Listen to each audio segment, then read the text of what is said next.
Welcome to the Paradise Paradox. My name's Kurt Robinson. How you all doing? Good to see you. Glad you can make it. So, I get into a lot of arguments over the internet, debating with people over abstractions, talking about how we could have a hypothetical society where people live in liberty, freedom, free from central banking and free from government control and dominance. And they tell me that it's my responsibility to demonstrate how a society might function, how such a society might function. And they tell me that there's no reason to destroy everything we've got at the moment because everything is working fine. I mean, there might be some tweaks in the third decimal place, but things are more or less okay, or so they tell me. But as Frederick Bastiat taught us, the role of a truth seeker or an economist is to look at things, not just those things which are seen, but also the things which are unseen. And we can never discover the entire consequences of a policy or an action unless we look at its totality. So, here is my article. You tell me that the system works, that things are going well, that the government feeds the poor, that the regulations prevent people taking advantage of us, that we are safe, and presumably that we can put our trust in them. You tell me that phasing out governments and the central banks that back them might cause chaos, and why should we take a risk when everything is fine right now? You tell me that the system works. I'm inclined to disagree. The other day, I sent my friend in Venezuela a few dollars worth of Bitcoin. Far away from your mind, people are suffering because of a more corrupt than usual central bank and a more corrupt than usual government. Many lives have been ruined and many people are confused because their fiat currency is collapsing. The official rate for the Bolívar for bankers and government officials in denial is 6.35 BS to the dollar. The real rate of Bolívares to the dollar is 841.67. And as the value of the currency slips away into the night and into Madero's buddies' pockets, laying the foundations of Chavez's daughter's three-storey mansion, the remainder of the country dives into poverty.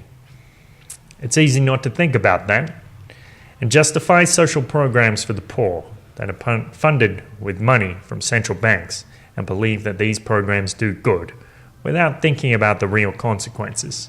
These programs may have continued for your lifetime, and so, in your mind, you expect them to always be there. These programs, which, at best, provide help in a difficult time, and, at worst, incentivize people to become trapped in a cycle of poverty or dependency. These things are fine, for now. The poor don't scream in the streets, for now, because they are well fed. Though every year the old-aged pension of $200 a fortnight is worth less and less. And you don't hear the cries of the old because they're too old to cry out. The system feeds those whom it has disenfranchised, and so you assume that everything is fine. The system works, you say. The system works until one day when it doesn't. The system works until one day when you wake up to find out it's a bank holiday and the government has authorized the bank to take everything over $1,000 in your account and limit your withdrawals to $50 a day, leaving you unknowing if there will still be money there tomorrow to withdraw and if it will be worth anything. The system works until one day the Deutschmark slips over the fiscal cliff, leaving you wondering how you're going to find that last billion marks to buy a loaf of bread to feed your family, while central bankers in the country vias sleep on beds of gold ingots. What becomes of the poor then? The system works if you pretend that there aren't millions of young men in prison for victimless crimes, a ridiculously high murder rate in Ciudad Juarez, kids killed by stray bullets in Medellin, farmers in Antioquia extorted into growing coca by paramilitaries, made profitable by the war on drugs, funded by the federal Reserve Bank. Tell me that the system works and all we need to do is take more money from the rich and everything will be fine.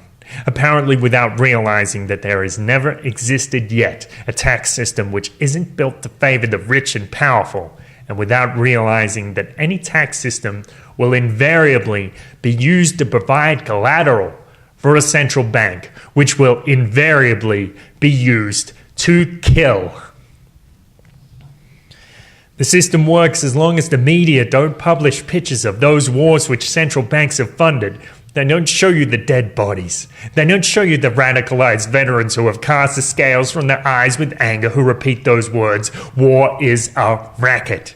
They don't show you the millions of dead civilians, the children who only ever wanted to play in peace, suffering from white phosphorus fume inhalation, the images of a father holding his dead babies in his arms and asking God why. Oh no, they don't show you that. And as long as they don't show you that, and as long as you don't put the pieces together for yourself, you can come here and tell me in good faith and without irony that the system works. No, the system doesn't work. And what you don't realize is the system is already finished. We already have the technology to solve all of these problems. The system is a dead man walking. And for those of us that see it, when we observe the extreme force that it uses over the coming years in an attempt to maintain dominance, we can take solace in the fact that what we are watching are the death throes of a millennia-old beast. Thanks so much for watching. Check out our website, theparadiseparadox.com. And don't forget, you can get 10% off a ticket to Acapulco. Join us there, the world's first peaceful anarchist event in Acapulco, Mexico. www.anarchapulco.com. That's ANARCHAPULCO.com. And use a promotional code PARADISE to get a discount. Come on down. It's a great event. I think that you'll like it. I think you'll have a good time there, meeting lots of people who have made the decision to be peaceful and not to exert force or coercion over others. And I think when you come to Acapulco, you will see the future of the human race, the future evolution of people who've decided to be peaceful. And that's something beautiful. So I hope to see you there, anarcho.communism. Thanks so much for listening. I'm Kurt Robinson. Have a good day.